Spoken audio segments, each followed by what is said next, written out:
बैसागु मोसाना माबायदि मोनदों? बिराद मोजां मोनदों नै सुयै आंना गुस्थियानो बुजोबबाय आखायाबो नैबाय गोजा औ जाजोब्बाय बेसा दलबो दामदों सिफुंबो सुदों बियो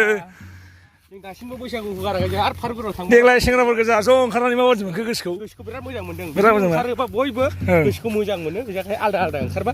एसे गाज्रि नुयो बिदिनो ज' ओंखारबा बयबो गोसोखौ मोजां मोनो बैसागु बोथोराव बयबो ज' मोसानो लुगैयो नङा होमबा सानसे साननैनिल' ना औ बेखौथ' सब समाय नङा बोसोराव खनसेल' औ जों बेखौ रंजा बाजा बिदाय होनांगोन ना जों बेखौ बैसागुखौ मोजाङैनो बिदाय होनांगोन फुरानाबो बैसागुखौ जों बिदाय हरबाय दा गोदान बोसोरखौ जों बिराद मोजां बरायदों बयबो ज' जानानै गामि दरनै दरथामजों ज' जानानै बयबो बिराद मोजाङै बरायदों आरो जोङो बैसागु बोथोरखौ बेसिमनोसै आरो दे जोंहा नै बिदा गेदेर सासे दंबावो नै गेलेगासिनो दं गेदेर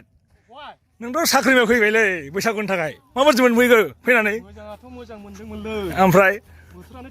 थान्दासो माथो ओमफ्राय बेसेबां मोसाखो नोंलाय मोसानाय आथिङानो दुलुजोब्बाय नै नङाबा नंमारगौ बेसेबां ओमफ्राय जों दा अबाय थानानै नै साबार गाखोबाय जों साबारि माने जोंना बे बर्डार बादि आरोखि ना जों बारस'नानै फैबाय फारुगुरायाव जों थांसै दसे नङा होमबा बिराद बुरजा दं जों माने 32 जन दं लोगोफोर गोजा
Dale,